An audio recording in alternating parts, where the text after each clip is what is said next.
जय श्री राधे, जय श्री कृष्ण। गुजरात देश की एक भूमि में एक भक्त हुआ करते थे जिनका नाम था श्री नरसिंह दास जी। जगत में विख्यात श्री नरसिंह भक्त जी हुए। उन्होंने गुजरात देश की भूमि को और उस प्रदेश के वासियों को पावन किया। वहाँ के लोग बड़े ही समार्तमक कर्मकांड में आसक्त और अज्ञानी थे। श्री हरि भक्ति को कलेश मात्र भी नहीं जानते। जो किसी को तुलसी की कंठी माला, वैष्णवीय तिलक, शंख चक्रादि मुद्रा धारण किए देखे, उनकी बड़ी ही निंदा करते थे। ऐसे कुल में उत्पन्न होकर श्री नरसिंह जी भाग भक्त शिरोमणि हुए। वह देश उषण भूमि के समान भक्ति जलहीन अशुद्धता युक्त था। उस गुर्जर खंड गुजरात को भगवत धर्म जल युक्त प्रेम पंकज विकसित सरोवर समान करके दोषों को जिन्होंने नाश किया और बहुत ठिकाने पर परीक्षा परचौ दिए, ऐसे रस रीति भक्ति हृदय में धारण करने वाले श्री नरसिंह जी हुए। उनको पुनः पुनः दंडवत। श्रृंगार माधुर्य निष्ठा में नरसिंह जी गोपिकाओं के तुल्य हुए। हृदय राखी मेहता चरित, भजू श्री सीताराम। तपसी मिली है भक्ति मणि, पूजहि सब मन काम। भक्त शिरोमणि श्री नरसिंह मेहता जी का गुजरात प्रदेश के जूनागढ़ में निवास था। नरसिंह जी नागर ब्राह्मण थे। माता पिता दोनों के तन छूट गए। घर में एक शाक्त भाई और क्रोध करने वाली एक भौजाई थी। एक दिन नरसिंह जी डोलते फिरते किसी ओर से आए और बोले कि भाभी पानी पिला दीजिए। सुन के उसने प्यास की पीड़ तो नहीं जानी, पर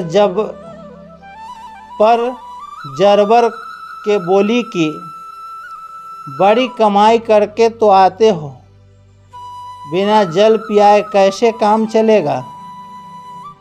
पी न लो, पीते क्यों नहीं हो?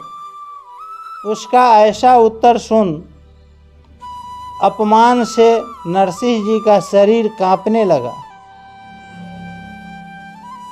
नरसिंह जी घर से निकल विचार किया कि कहीं शरीर को तज दूं। नगर से बाहर एक शिवालय था। उसमें जाके मानो नरसिंह जी अपना दुख शिव जी को ऐसे पुकार के सुनाया। वह अपमान और शिव महिमा चित्त में धरे हुए नरसिंह जी वहीं पड़े रहे।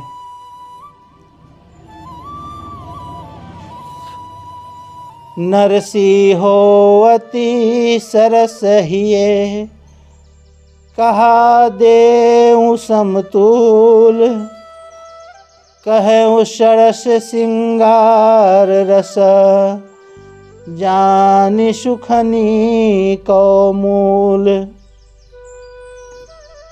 दीनीता को रीझी के मालानंद कुमार, राख लियो अपनी शरण, विमुखनी मुख दय छार। जहाँ जहाँ भक्तन को कछु संकट परत है आनी, तह तह आपन बीच है, धरत अभय को पानी।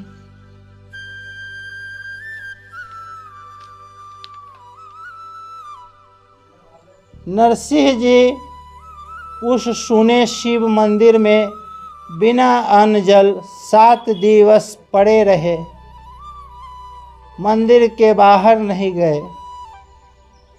श्री शिव जी ने विचार किया कि कोई यदि किसी असमर्थ तुक्ष के द्वार पर भी पड़ा रहता है तो वह सुध ही लेता है, और मैं तो महेश्वर हूँ। इससे श्री नरसिंह जी की भूख प्यास पहले नाश कर फिर कृपा पूर्वक स्वरूप धारण कर प्रकट हो बोले कि वर मांग। नरसिंह जी ने कहा, अजी महाराज, मैं मांगना नहीं जानता, मैं मांगना नहीं जानता, जो आपका प्यारा हो सो दे दीजिए, वही मुझको अच्छा लगता है। शिव जी सोच विचार करने लगे कि जो मेरा प्रिय तत्व है सो मैं अपनी प्राण प्रिया पार्वती से भी कहते डरता हूँ। इसको वेद भी नेति नेति कहते हैं। एक बार मैंने वृकासुर को वर दिया, उसमें मुझे पीछे भारी डर का सामना हो गया, पर वैसे डर इस पर कोटिन न्यौछावर है, क्योंकि यह बालक नहीं है, वरन लोकों का पालक और निस्तारक है। मन में और विचार किया कि प्रभु हरि मुझको प्रिय हैं, उन्हीं को दूं, जो नहीं देता तो मेरा वचन वृथा होता है। इससे श्री शंकर ने अपनी इच्छा से श्री नरसिंह जी को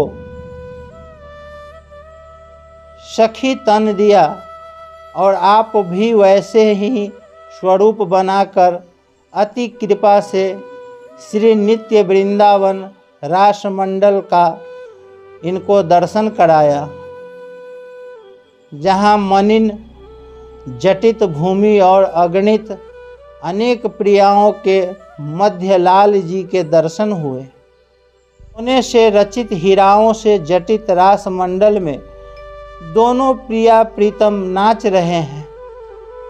लोक से न्यारा नाच और गान हो रहा है।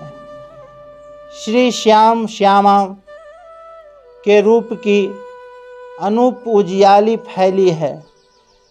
चंद्र और चांदनी की समता तथा हाथों की उंगलियों की मुरनी देख, मुख का मधुर स्वर सुन आँखों कानों की ताप नाश हो जाती है। मृदंग बज रहा है, उसी के संग संग मुँह चंग भी बजता है, और अंग अंग में जीव की भी जीवनी सी छवि के तरंग उठ रहे हैं। करुणायतन श्री शिव जी ने नरसिंह सखी के हाथ में दीपक दिया।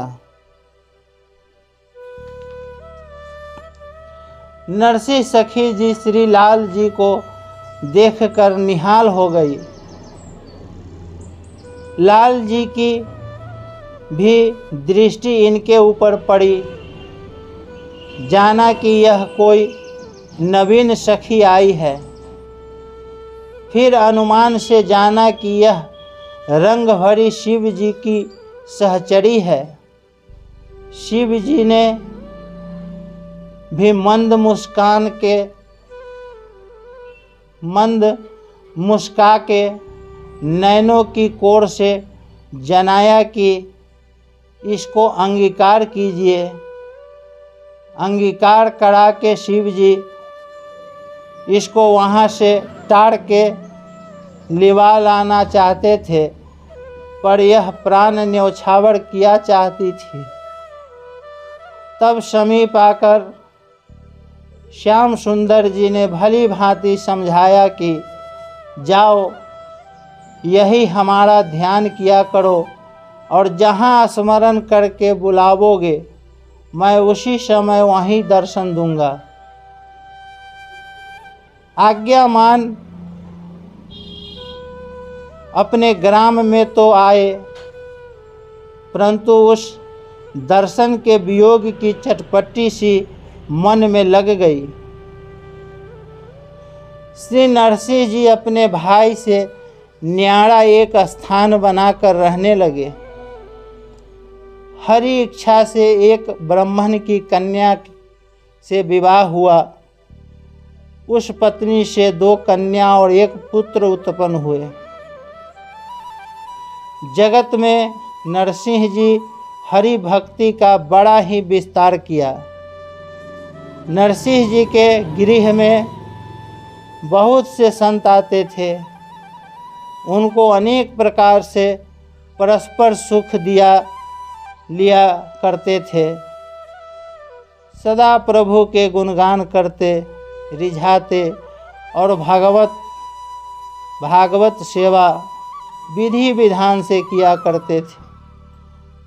नरसिंह जी का यह आचरण देख जितने अभक्त ब्राह्मण थे वे बड़ा उत्पात मान दुखी होकर नरसिंह जी से बड़ा द्वेष करने लगे, क्योंकि वे सब अविचारी तो थे ही, और नरसिंह जी तो प्रेम पथ में प्रवीण श्री श्याम सुंदर जी के रूप सागर में मग्न रहते थे। दुष्ट लोग क्या कर सकते हैं। नरसिंह जी तो चारों ओर श्री गिरधारी रक्षक हैं। वह सर्वत्र श्री गिरधारी ही को देखते थे। एक समय तीर्थ करते कई संतजन जूनागढ़ में आकर पूछने लगे कि हमको द्वारिका जाना है, कोई वहाँ को हुंडी कर देने वाला है। यह बात जो खल आपकी निंदा और विरोध करने वाले थे, उन्होंने सुनकर कहा कि यहाँ बड़े विख्यात सेठ नरसिंह हैं, उनके पास जाते ही आपका यह भूख जाती रहेगी। परंतु इस यत्न से हुंडी करेंगे कि आगे रुपए रख देना और चरण पकड़ के दंडवत कर बारंबार प्रार्थना करना, तब हुंडी लिख देंगे। और उन खलों ने आपका स्थान भी जाकर बता दिया। संतों ने वैसा ही किया। नरसिंह जी उठकर मिले और बोले कि मेरे बड़े भाग्य है कि आप आए, मैं क्या न्यौछावर करूं। संतों ने 700 रुपये नरसिंह जी के आगे रख प्रणाम कर बारंबार कहा, हमको हुंडी लिखी दीजिए। नरसिंह जी जान लिया कि लोगों ने इनको भड़मा के भेजा है। फिर निश्चय किया कि प्रभु ही ने मेरे लिए यह द्रव्य भेजा है, सो उन्हीं को हुंडी लिख दूं। प्रभु ही के नाम से लिख दिया और बता दिया कि हमारे अड़तिया बड़े उदार सावल साहू हैं, उन्हीं के हाथ हुंडी देकर रुपए लेकर अपना कार्य करना। संत हुंडी लेकर द्वारिका नगर में सावलिया साहू की कोठी पूछने लगे। किसी ने नहीं बताई। भूख प्यास छोड़ बहुत ढूंढा पर नहीं पाया। तब अति दुखी होकर द्वारिका से बाहर गए। तब श्री कृष्णचंद्र जी सेठ का रूप कर कंधे पर थैली धरे आकर कहने लगे कि किसके पास नरसिंह जी की हुंडी है, अपना दाम गिना ले, चुका ले। सुनकर संत बोले, अजी हम तुमको ढूंढ कर हार गए, भले आए। आप बोले कि मुझको बड़ी लज्जा हुई कि आपको हुंडी के रुपए मिलने में विलम्ब हुआ। मेरा गृह एकांत में है। कोई हरि जी के दास जानते हैं, अपने रुपए लीजिए और हमारा पत्र भी नरसिंह जी को देकर कहना कि बारंबार हुंडी लिखा करे, बहुत से रुपए यहाँ रखे हैं। संतों ने रुपए ले द्वारिका तीर्थ यात्रा कर लौट आए। नरसिंह जी को पत्र दिया। नरसिंह मेहता जी अति हर्षित हो पत्र लेकर संतों को गले से लगाकर मिले। इन संतों से श्री नरसिंह जी ने पूछा कि श्यामल शाह को आप देख आए? साधुओं ने उत्तर दिया कि हाँ। तब ये संत और नरसिंह जी परस्पर बड़े उत्साह से मिले। संतों को भी अब यह ज्ञात हो गया कि यह हुंडी का व्यापार नहीं करते, श्री प्रभु ही ने हमको रुपए और दर्शन दिए। इससे बड़भागी संत भी प्रेम रंग में डूब गए। जो हुंडी के रुपए थे सो सब के सब नरसिंह जी ने संतों ही को खिला दिए। नरसिंह जी का संतों में भाव था, इसलिए प्रभु ने सब कामनाएं पूर्ण की। श्री नरसिंह जी की बड़ी कन्या के पुत्र हुआ। सो लोक रीति में पिता के यहाँ से छुछक ननसारी पीली अर्थात वस्त्र भूषण पकवान आदि सब जाता है, सो नहीं गया। तब उस कन्या की सासू जो बड़ी कर्कशा थी सो गालियाँ देने लगी। पुत्री ने नरसिंह जी के कहला भेजा कि यहाँ सासू गालियाँ देकर मेरी छाती जलाती है। जो पिताजी के पास कुछ देने को है तो अवश्य आकर दे।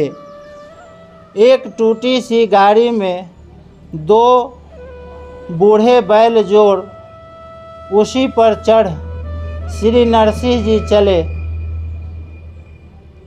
जब उस ग्राम में पहुँचे, एक ब्राह्मण ने पुत्री से कहा कि तुम्हारे पिता आए हैं।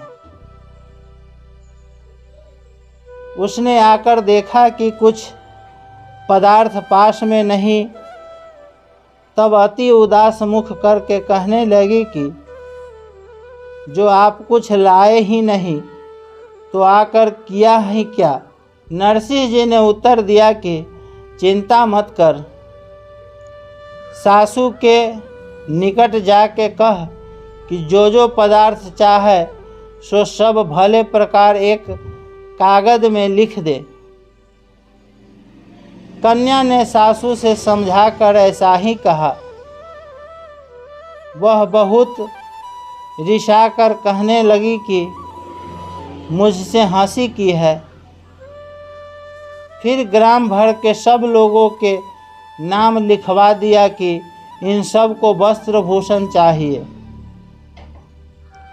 पुत्री वह पत्र सूची लेकर आई।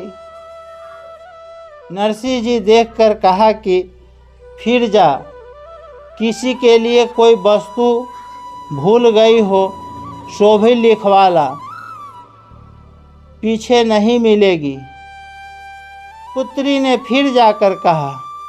सासू बोली, अब क्या लिखाऊं? 2 पत्थर और लिख दे। श्री नरसिंह जी के रहने के लिए किसी का एक फूटा टूटा घर था, वहीं बता दिया गया था। श्री भक्त सिरमौर जी उसी में जाकर विराजे। बड़े प्रसन्न हुए। पुत्री की सासू क्रोध से तपी तो थी ही, इससे जल बहुत ही औटाकर भेजा। उसी क्षण वर्षा हुई। जल पड़ने से वह जल भी यथार्थ हो गया। नरसिंह जी स्नान किया।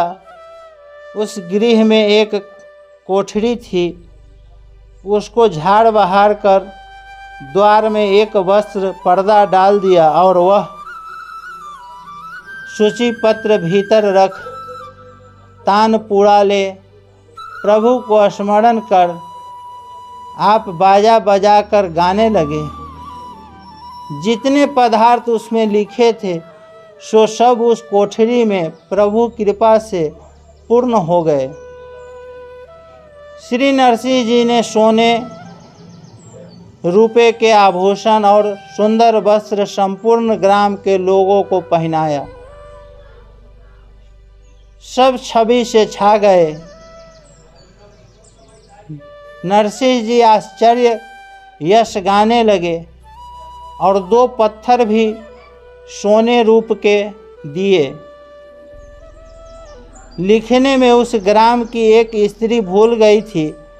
वह आकर कहने लगी कि जिससे सबको मिला है उसी को हाथों से मैं भी लूँगी।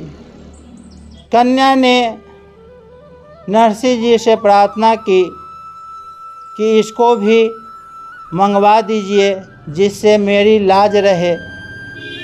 नरसिंह जी फिर प्रभु को स्मरण कर वस्त्र भूषण मंगाकर उसको भी दिए। श्री नरसिंह जी की कन्या अपने पिता का यह प्रभाव, प्रेम, रंग, उमंग देख अकथनीय आनंदित हुई।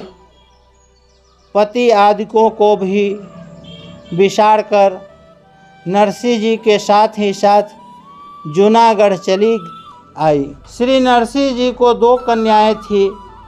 एक का नाम कुंवर सेना, दूसरी का रतन सेना। सोहरी भक्ति में लवलीन होकर घर ही में रह गई। बड़ी अपने पति को तज के और छोटी ने तो अपना विवाह ही नहीं किया। जूनागढ़ में कोई सामान्य जाति की 2 गाने वाली स्त्रियां आई। उन्होंने बहुत ठिकाने उत्साह से गान किया, परंतु 1 पैसा भी नहीं लिया। किसी ने कह दिया कि नरसिंह जी के यहाँ जाकर गाओ। वे आकर गाने लगी। नरसिंह जी उसको समझाकर कहा कि यहाँ कुछ मिलेगा नहीं, पीछे तुम्हारा हृदय दुखी होगा। उन्होंने नहीं माना। तब नरसिंह जी ने कहा कि यहाँ धन नहीं मिलेगा, श्री हरि भक्ति चाहो तो बालों को मुड़ाकर विरक्त होकर आओ। प्रेम से गाकर प्रभु को लाड़ लड़ाओ। उन दोनों ने ऐसा ही किया। नरसिंह जी के यहाँ रही और प्रेम रसपान करने लगी।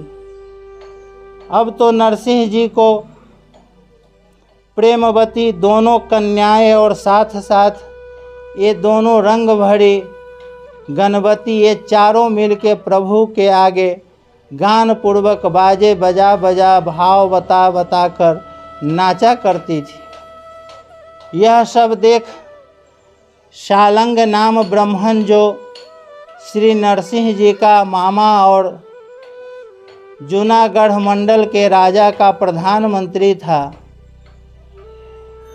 उसने राव राजा को सुनाकर कहा कि नरसिंह बड़ा विपरीत आचरण कर रहा है।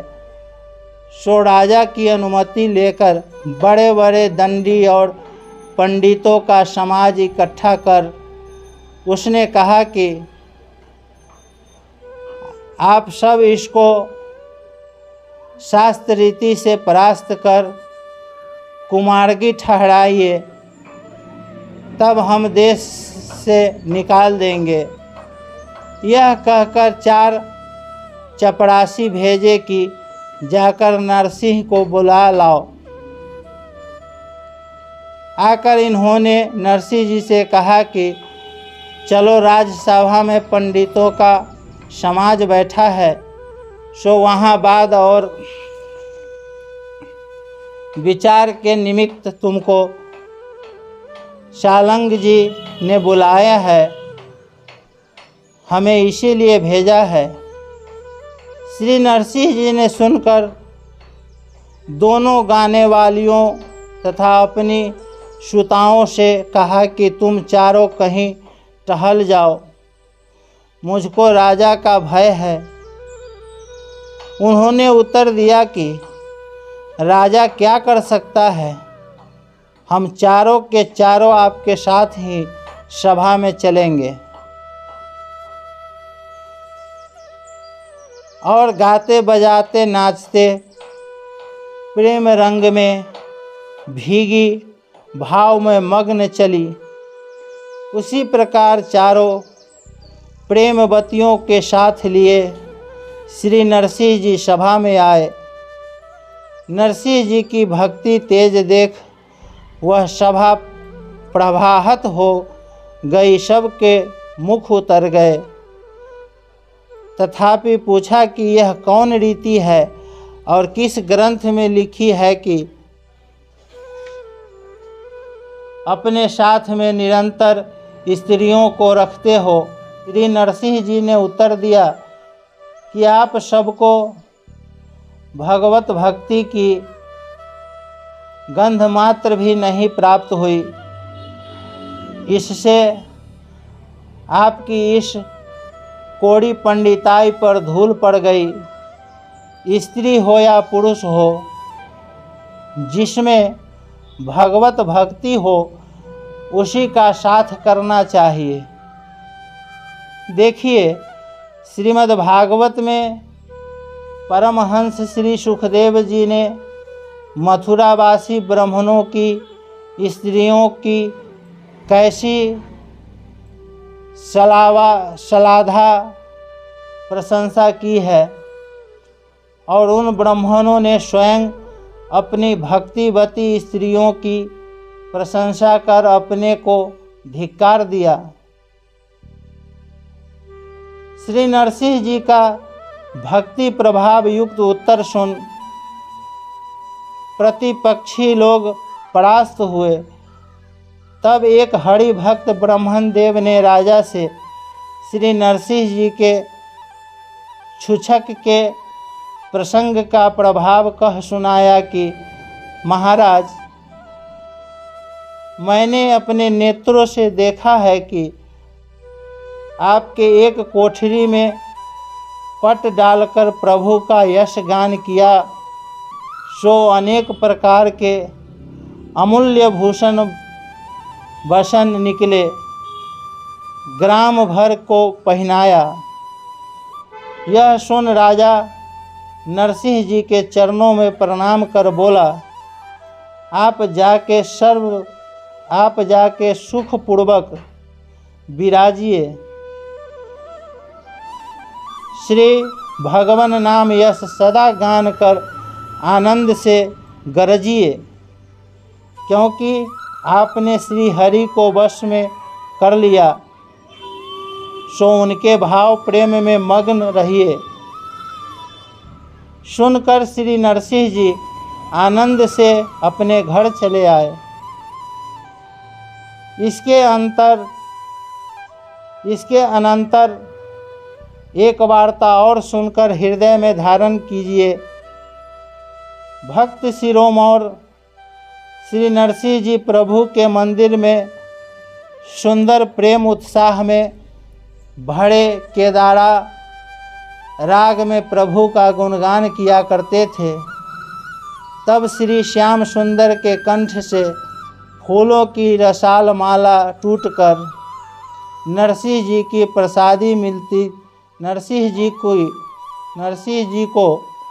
प्रसादी मिलती थी। वह चरित्र देख उस कठिन देश में बहुत लोग हरि भक्त हो गए, पर जो विमुख स्वभाव के वश पड़े थे वे सहज ही दुखी हुए। दुखी हो जाकर दुष्टों ने राजा को सिखाया कि देखिए, इसका वृथा ही यश छा गया है। कच्चे सूत से माला फुहा के प्रभु को पहनाकर गाने लगता है। फूलों का भार पाके कच्चा सूत टूट पड़ता है, परंतु विख्यात कर दिया कि माला टूट के मुझे प्रसादी मिलती है। राजा की माताजी श्री हरि भक्ति युक्त थी। उन्होंने राजा से कहा कि इस विमुखों की बात तुम मत सुना करो। तथापि राजोगुनी प्रकृति तो थी ही, माया ने मति हर ली। इससे राजा नरसिंह जी के मंदिर में गया और सुंदर रेशम मंगाया। कई परत बटा के माला गुथवाकर प्रभु को पहिरा कर कहा, अब गाइए। जो माला टूट पड़े तो मुझे निश्चय होवे। श्री नरसिंह जी ने और रागों से केदारा राग के अतिरिक्त, क्योंकि इस राग को गिरव रखा था, स्वर भर के गान किया, परंतु माला नहीं गिरी।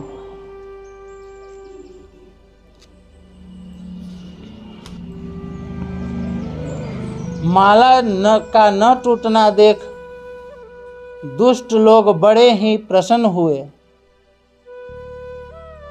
माला का न टूटना देख दुष्ट विमुख लोग बड़े ही प्रसन्न हुए।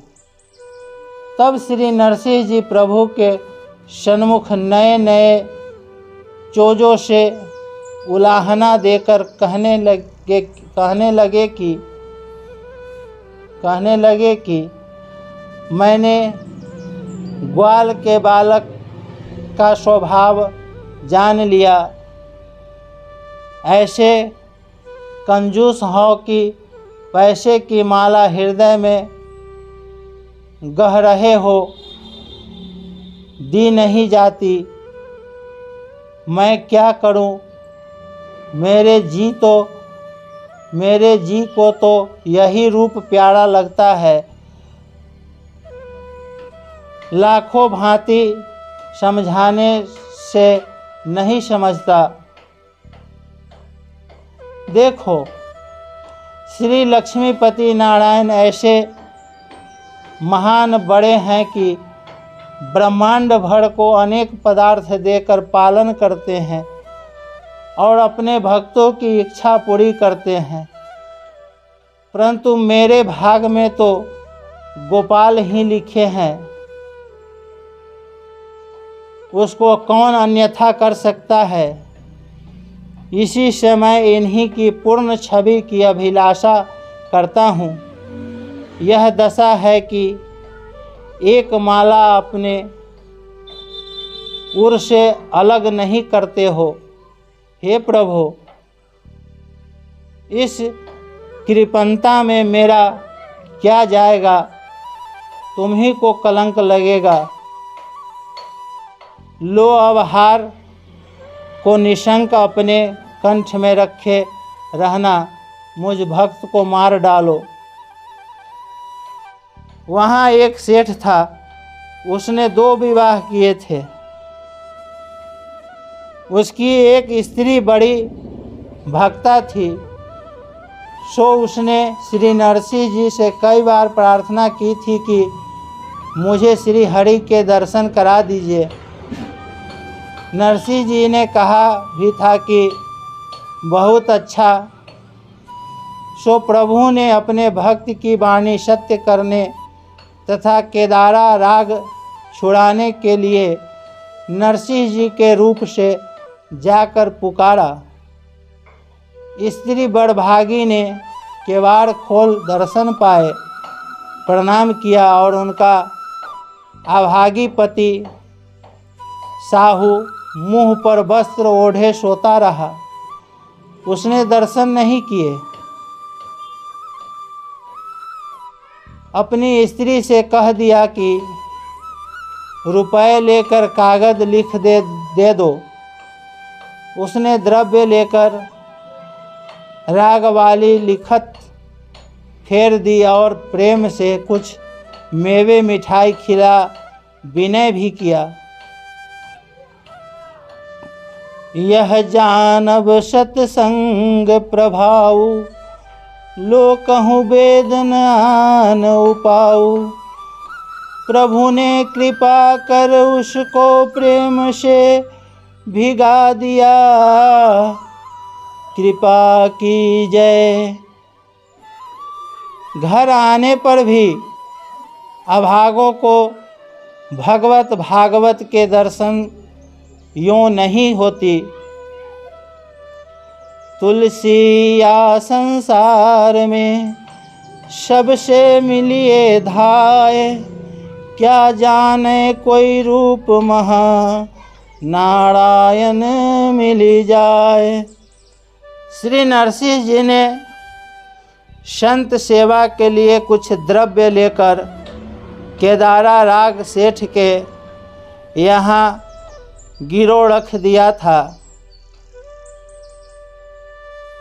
सो यों श्री नरसिंह जी का रूप धारण कर रुपये दे राग छुड़ा गिरवी वाला पत्र फेर लाकर प्रभु ने श्री नरसिंह जी के गोद में डाल दिया।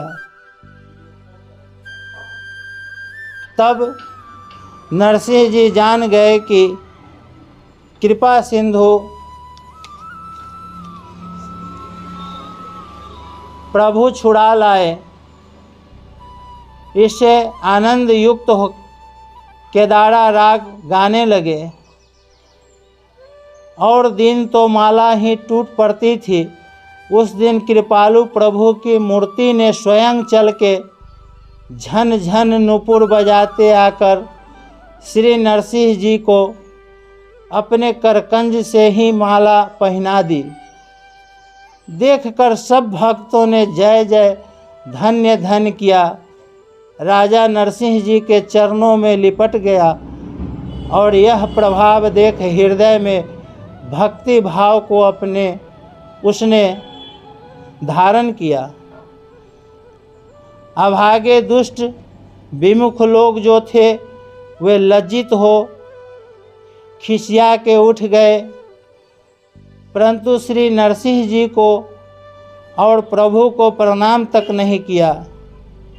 जान लो बिना प्रभु की कृपा के भक्ति पथ के सन्मुख कोई कैसे हो सकता है। जो पै दुष्ट हृदय सो होई, मोरे सन्मुख आब की सोई।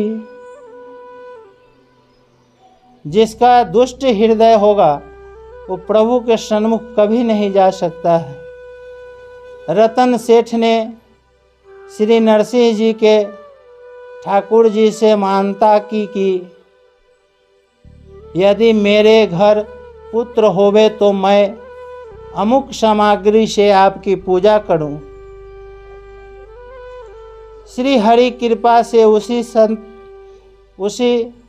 संवत्सर के भीतर उसके लड़का हुआ।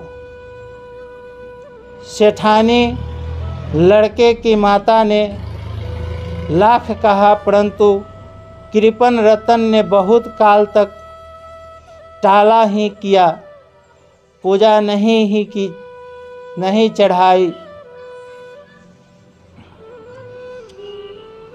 लड़के के आत्मा ने अपने शरीर को त्याग दिया। तब तो रतन सेठ बड़ा ही बिलकल हो श्री नरसिंह जी के चरणों पर गिरा। उसकी स्त्री को अति दुखी देख श्री नरसिंह जी ने वृतांत पूछा। तब दंपति ने मानता की वार्ता की। उसका न पूरा करना कहकर लड़के के मृत्यु की बात कही और दोनों रोने चिल्लाने लगे। श्री नरसिंह जी परम दयालु ने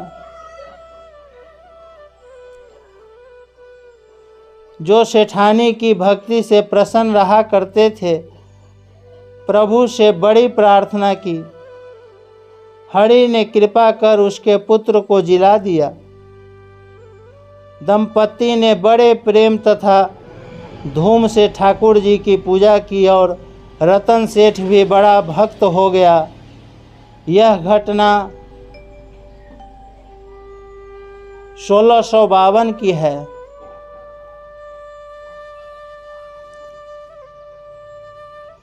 एक ग्राम से किसी धनी ब्राह्मण की कन्या के विवाह के लिए उसका पुरोहित ब्राह्मण जूनागढ़ में आया। बहुत ठिकाने वर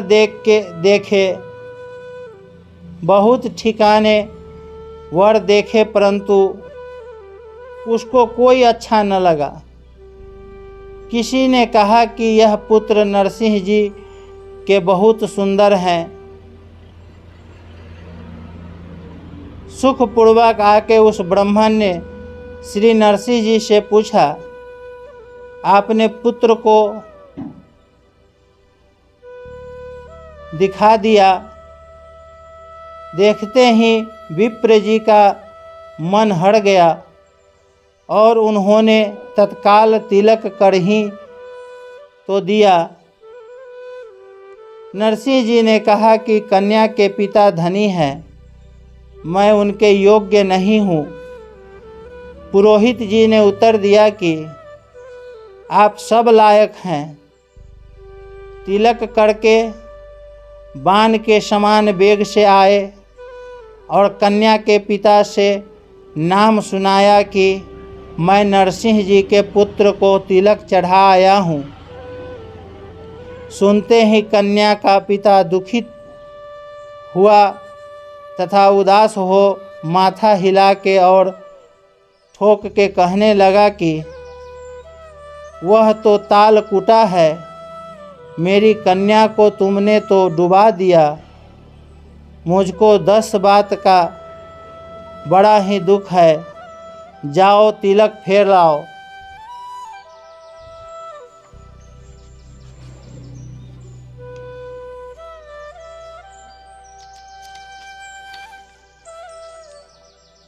बजाय के रहे दिन 4, पै विचार नहीं नेक मन आए। कृष्ण रुक्मिणी जो झूमी मिले धाय के। ब्राह्मण ने उत्तर दिया कि मैं जिस अंगूठे से भले प्रकार तिलक कर आया हूँ, उसको यदि काट डालो तो ऐसी बात कहो। अब वह अन्यथा नहीं हो सकती। मन में विचार तो करो, मैं जाकर क्या कहूँगा। ऐसे वचन सुन उसने जाना कि मेरी कन्या के ऐसे ही भाग्य थे। फिर सोच युक्त हो आपस में कहने लगे कि जब विवाह करने आवे तब बहुत सा धन दायज देकर उसको अपने योग्य कर लिया जाएगा। फिर लगन पत्र भी लिख दिया। ब्राह्मण ने आकर नरसिंह जी को दिया। नरसिंह जी उस पत्र को कहीं यूं ही डाल दिया और ताल बजा बजा के श्री हरि गुण गाने लगे। जब विवाह के 4 ही दिन रह गए और नरसिंह जी को उसकी कुछ भी चिंता व विचार रचता तक नहीं, तब श्री कृष्णचंद्र और श्री रुक्मिणी जी कृपा कर रूप धर नरसिंह जी के घर आए। नरसिंह जी प्रेम से झूम झूम कर दौड़ कर पग में जा लगे। श्री नरसिंह जी के गृह में आकर श्री कृष्ण रुक्मिणी जी ने अपने संकल्प से ही सब ऐश्वर्य प्रकट किए। अनेक ठिकाने पर पकवान मिठाई बनने लगी। बहुत सी स्त्रियां गान करने लगी। मांगलिक बाजे इतने बजने लगे कि कानों में बात नहीं सुन पड़ती। स्वयं श्री पटरानी जी ने नरसिंह जी के पुत्र को मुख आदि अंगों में चित्र विचित्र श्रृंगार कर प्रेम रंग में डूबी हुई घोड़ी पर चढ़ाया, नेग दिए। फिर ज्योनाड़ हुई, उसमें असंख्य लोग आए। ब्राह्मण लोग ने बहुत से दिव्य पदार्थ देख देख बड़ी बड़ी गठरियाँ बांधी, परंतु वे पदार्थ घटने वाले तो थे ही नहीं। मणि सुवर्णों के साज से सजे कोटिन हाथी, रथ, घोड़े, ऊंट उपस्थित थे। उन पर किशोर अवस्था वाले दिव्य मनुष्य चढ़े झमक रहे थे। ऐसे अद्भुत प्रकार की बारात सजी। जब बारात सज गई तब श्री कृष्णचंद्र जी नरसिंह जी का हाथ पकड़ के बोले कि अब बारात को संग ले तुम चलो और अंतरिक्ष से मैं भी चलता हूँ। भला इतनी बात तो मेरी मान लो। श्री नरसिंह जी ने हाथ जोड़ प्रार्थना की कि अजी महाराज, बारात और विवाह सब आप जाने, आपका काम जाने। मैं तो यही जानता हूँ कि जहाँ कहो फेंट बाँध ताल ले, आनंद में आपका गुण गाता चलूँ। मुझे और नहीं आता भाता। सुनकर प्रभु ने विचार किया कि सच कहते हैं, इससे सब भार आप ही उठा। बारात लेकर समधी की पुरी के निकट डेरा कराया। उधर समधी ने विवाह का दिन जाना। मनुष्यों को भेजा कि देखो तो मार्ग में कहीं आते हैं। वे आकर बारात देख पूछने लगे कि यह बहुत सुंदर बारात किसकी है। बारातियों ने उत्तर दिया कि श्री मेहता नरसिंह जी की यह बारात है।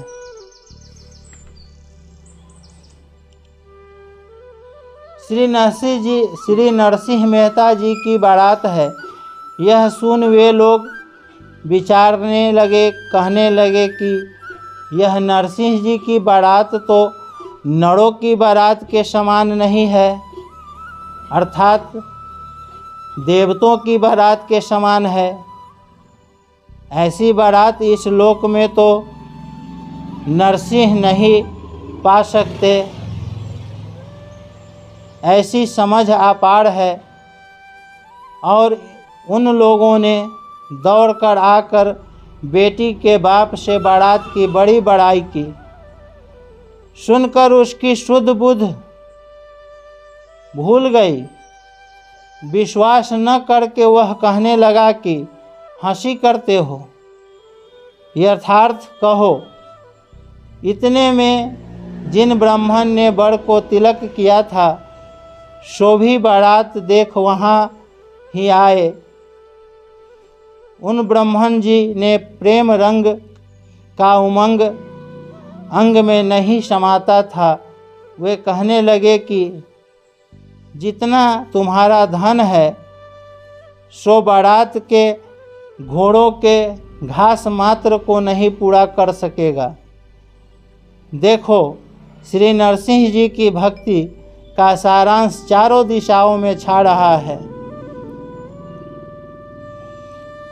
कन्या का पिता ब्राह्मण के वचन सुन आश्चर्यमान स्वयं चल बारात देखा। अपने धनाढ्यपन के अभिमान छोड़, अपने धन के अभिमान को छोड़ ब्राह्मण के चरणों में शीश नवा के कहने लगा कि अब मेरी लज्जा मर्यादा आप ही के रखने से रह सकती है। ब्राह्मण जी बोले कि चलो, सजल नेत्र प्रेम से श्री नरसिंह जी के चरणों को पकड़ के कहो कि मेरी लज्जा आपके अधीन है, मर्यादा आपके ही हाथों में है, आपके रखे रह सकती है। दया कीजिए, अपना दास जानिए। उसने ऐसा ही किया। नरसिंह जी ने समधी संबंधी को उठा के अंक भर मिल के ला के श्री प्रभु के मुख चंद्र का दर्शन करवाया। प्रभु ने आज्ञा दी कि तुम निशंक रहो। बारात के सत्कार का भार भी